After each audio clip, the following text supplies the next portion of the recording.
Hi and welcome to CertiKit. One of the areas we're often asked about is that of policies. In this video, I'll cover some of the do's and don'ts of creating policies for ISO 27001 certification. But first of all, what do we mean by a policy? One common definition of a policy is shown on the screen.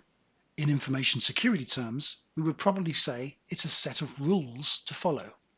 So how many policies do you need to comply with the ISO 27001 standard?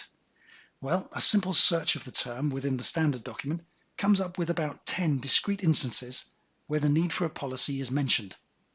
But in terms of how many documents that actually translates into is largely up to you and your organization.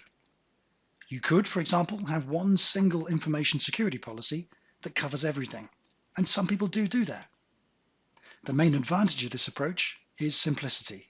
However, in some circumstances, a number of issues occur with this approach. Firstly, there's the question of the audience.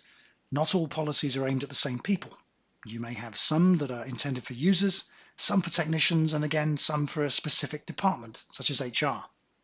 Secondly, it depends on who approves your policies and how often they change. It's common for an information security policy to be approved at board level, and if you need to make frequent revisions to the document because it covers areas that change rapidly, then approval could become a problem.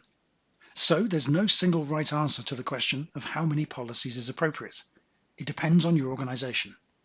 What we provide in the toolkit is a high-level information security policy that references a set of lower-level policies that may change more often and have specific audiences.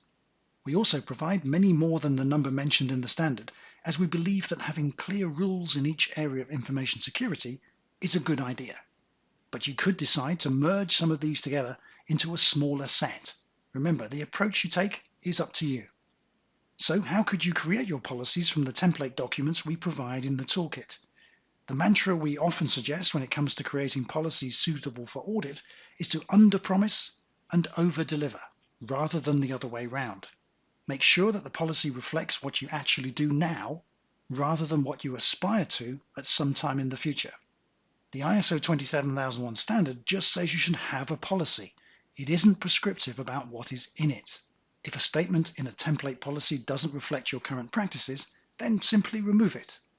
You can always put it back in when your ISMS is more mature. An easy way to get a non-conformity at audit time is to state you do something in a policy that isn't the case. The only caveat I put on that is that the policy still needs to be appropriate to the level of risk you perceive in that area.